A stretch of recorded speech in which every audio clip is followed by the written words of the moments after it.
kita menempatkan pada normatif ya, itu hak prerogatif presiden, bahwa yang penting menteri itu adalah presiden butuh pembantu menteri.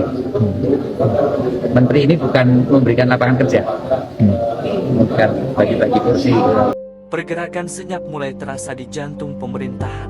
Thamas Djuwandono resmi dilantik sebagai Deputi Gubernur Bank Indonesia. Namun dampaknya bukan sekadar rotasi jabatan biasa. Kursi Wakil Menteri Keuangan yang ditinggalkannya kini kosong, dan disitulah spekulasi reshuffle Kabinet Presiden Prabowo Subianto mulai menguat. Hingga Rabu pagi, 28 Januari 2026, isu bongkar pasang Kabinet kian liar.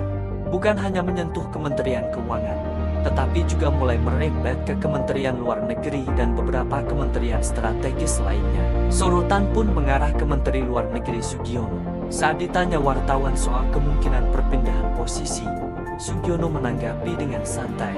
Ia mengaku baru tahu soal isu tersebut, sembari melirik ke arah Budi Djuwandono, Wakil Ketua Komisi DPR, sekaligus politisi Partai Gerindra yang berdiri di dekatnya. Respons singkat ini justru menambah bahan spekulasi. Dalam politik, jawaban singkat seringkali menyimpan makna panjang. Nama Budi Djuwandono belakangan memang mencuat.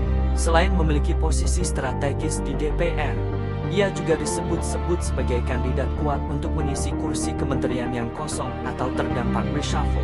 Ketua Komisi DPR, Putut Adianto, bahkan sempat menyinggung nama Budi secara terbuka pada 27 Januari lalu.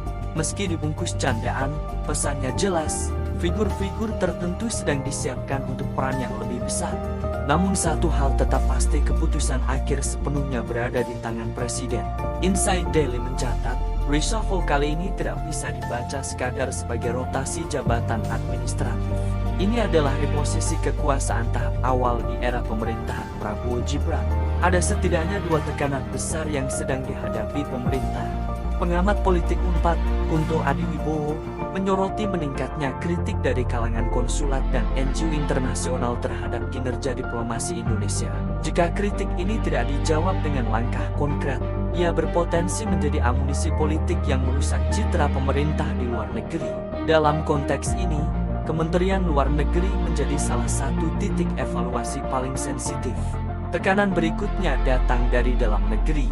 Penanganan bencana dan pelayanan publik menjadi sorotan tajam, terutama ketika klaim pemerintah tak sepenuhnya sejalan dengan realitas di lapangan yang viral di media sosial. Kasus krisis air bersih di Aceh menjadi contoh paling nyata. Di sini, tanggung jawab tidak hanya berada pada satu kementerian, tetapi melibatkan lintas sektor, PMK, hingga Kementerian Transmigrasi. Bagi Presiden, ini bukan sekadar soal siapa yang salah, tetapi siapa yang paling krusial untuk diperbaiki. Sementara itu, Direktur Eksekutif Trias Politika Strategis, Agung Baskoro, menilai reshuffle harus dimanfaatkan sebagai momentum untuk menekan gas kinerja kabinet. Sektor-sektor yang langsung bersentuhan dengan rakyat, terutama ekonomi dan program populis, dinilai belum menunjukkan performa maksimal di tahun pertama pemerintahan.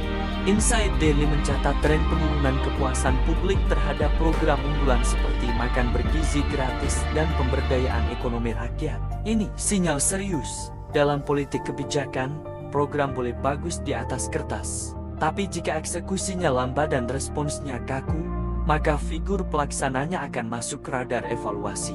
Pertanyaannya kini, apakah reshuffle ini akan berujung pada pencopotan atau sekadar tukar kursi internal? Melihat gaya politik Presiden Prabowo yang cenderung merangkul demi stabilitas, Inside Daily menilai skenario paling mungkin adalah reposisi strategis, bukan pembersihan besar-besaran.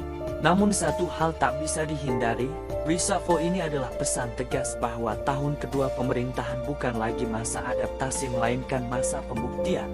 Siapa yang bertahan dan siapa yang tergeser akan sangat ditentukan oleh satu hal, bukan loyalitas, tapi kinerja.